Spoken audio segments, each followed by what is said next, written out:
உமக்கு ஊழியம் செய்வார்கள். ஆண்டவரே, எல்லா இனத்தவரும் உமக்கு ஊழியம் செய்வார்கள்.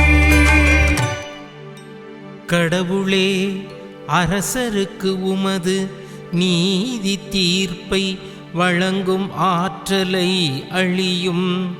அரசமைந்தரிடம் உமது நீதி விளங்கச் செய்யும்.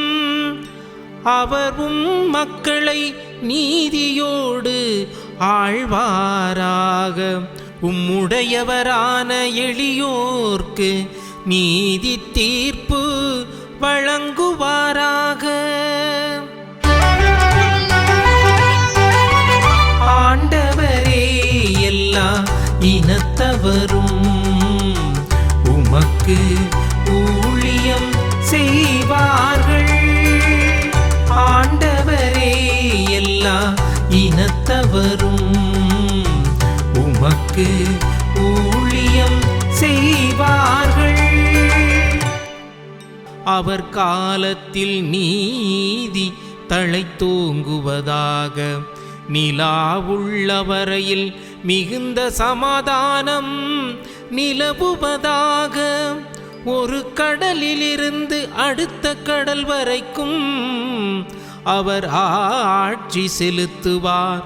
பேராற்றிலிருந்து உலகின் எல்லை வரைக்கும் அவர் அரசாழ்வார்.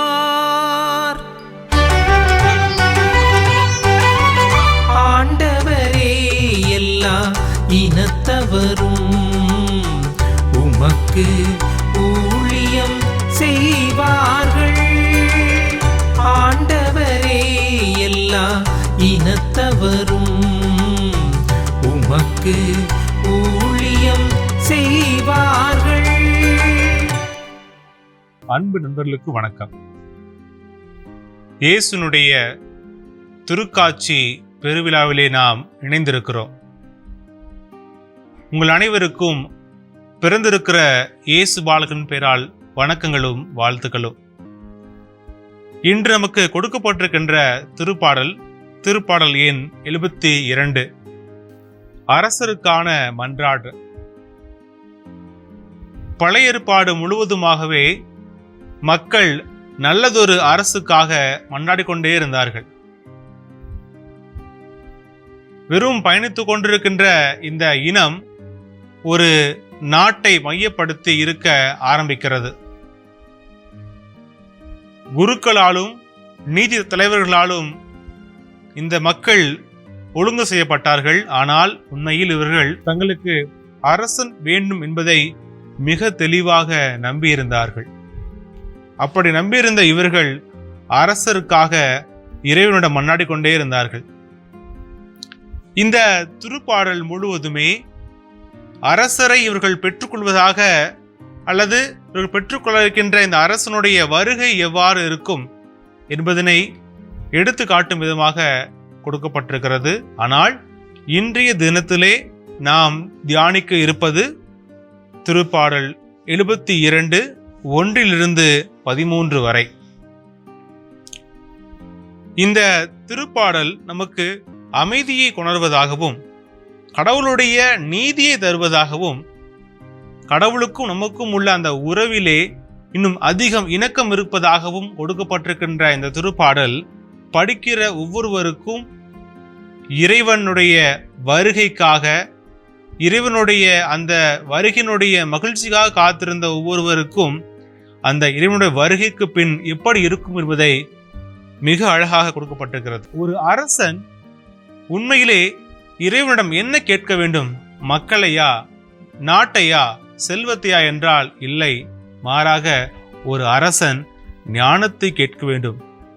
ஞானத்தை எந்த அரசன் கேட்கின்றானோ அவன்தான் அந்த நாட்டை சரியாக ஆட்சி செய்ய முடியும்.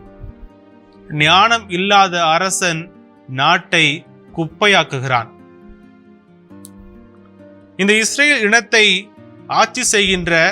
ஆட்சி செய்த ஒவ்வொரு அரசருமே தனக்கு வேண்டியதை கேட்டார்கள். ஆனால் சாலமோன் மட்டுமே ஞானத்தை கேட்டான். ஞானத்தின் வழியாக தான் உண்மையிலுமே ஒரு அரசவையை, ஆட்சியை சரிவர செய்ய முடியும் என்று சாலமோன் நம்பினான். இறைவன் அவனுக்கு ஞானத்தை அருளினார். இந்த திருப்பாடலுக்கு மற்றொரு பின்னணியாக, இந்த திருப்பாடல் சாலமோனுக்காக எழுதப்பட்ட திருப்பாடலாக, அவருடைய மன்றாட்டாக, அவர் அந்த அரச பதவியை ஏற்க இருக்கிற பொழுது அவருக்கு என்னெல்லாம் தேவை என்பதை எடுத்து காட்டும் விதமாக இந்த திருப்பாடல் அமைந்திருக்கிறது. நம்மளுக்கு தோணலாம், இதற்கும் நமக்கும் என்ன இருக்கிறது என்று. பல நேரங்களிலே தலைவர்களாக அல்லது ஒரு பொறுப்பினுடைய பொறுப்பாளராக இருக்கின்ற நமக்கு உண்மையில் அதை எவ்வாறு சரிவர செய்ய வேண்டும் என்பதிலே பல குழப்பங்கள் ஏற்படலாம், அல்லது சரியான தெளிவுகள் இல்லாமல் இருக்கலாம். இந்த திருப்பாடல் உண்மையாக நமக்கு தேவைப்படுவது ஞானம்தான். எந்த ஒரு தலைமைக்கும் ஞானம் தேவை என்பதை சிறப்பாக கூறுவதாக இந்த திருப்பாடல் அமைந்திருக்கிறது. நமக்கு கொடுக்கப்பட்டிருக்கின்ற இந்த வசனங்களை 4ஆக பிரித்திருக்கின்றார்கள். 1 - 4 வரை, 5 - 7, 8 - 11 மற்றும் 12 - 14 வரை. இந்த முதல் பத்தியிலே அரசன் ஞானத்திற்காக மன்றாடுகிறான். 2வது, நல்லதொரு அரசாட்சியை அவன் ஏற்படுத்த அதற்கு தேவையான அந்த ஆள்பலம் எவ்வாறு இருக்க வேண்டும் என்பதையும், 3வதாக நீதியின் உண்மையின் அரசராக எவ்வாறு ஆட்சி செய்ய வேண்டும் என்பதையும், மேலும் 4வதாக அரசனுக்கும் மக்களுக்கும் உள்ள அந்த ஒரு உறவு எவ்வாறு இருக்க வேண்டும், ஒரு அரசன் தன் மக்களை எவ்வாறு புரிந்து கொள்ள வேண்டும் என்பதையெல்லாம் மிக தெளிவாக இந்த திருப்பாடல் நமக்கு கொடுத்திருக்கிறது. நம்முடைய வாழ்க்கையிலும் சரி, நம்முடைய இந்த வாழ்க்கை பயணத்திலும் சரி, நாம் பல நேரங்களிலே ஞானத்தை தவிர மற்ற அனைத்தையும் கேட்கிறோம், ஞானத்தை இழந்து விடுகிறோம். ஒரு நல்ல தலைவன், நல்லது அரசன் அல்லது நல்ல ஒரு பொறுப்பாளர் உண்மையில் ஞானம் கொண்டவராக இருக்க வேண்டும். அப்பொழுதுதான் அவனுக்கு கீழ் அல்லது அவனோடு உடன் உழைக்கின்ற ஒவ்வொருவரும் சரியாக அந்த செயலை செய்ய முடியும். அப்படி நாம் செய்ய இந்த திருப்பாடல் நமக்கு ஒரு எடுத்துக்காட்டாக அமைகிறது. இதை படிக்கிற ஒவ்வொருவரும், இறைவனுடைய வருகையிலே மகிழ்ந்து கொண்டிருக்கின்ற ஒவ்வொருவரும் நல்லதொரு தலைவர்களாக, நல்லதொரு பொறுப்பாளராக இருக்க இந்த திருப்பாடல் நமக்கு உதவி செய்கிறது. மிகவும் சிறப்பாக சொன்னால், உண்மையில் ஒரு அரசன் தன்னை தான் புரிந்து கொள்ள என்ன தேவை என்பதை மிக வெளிப்படையாக கூறுவது இந்த திருப்பாடல். இதை படிக்கிற நீங்களும் நானும் இந்த திருப்பாடல் வழியாக நல்லதொரு தலைவர்களாக இந்த சமூகத்திலே வாழ வேண்டிய அருள் வேண்டி ஜெபிப்போம். அன்பு இறைவா,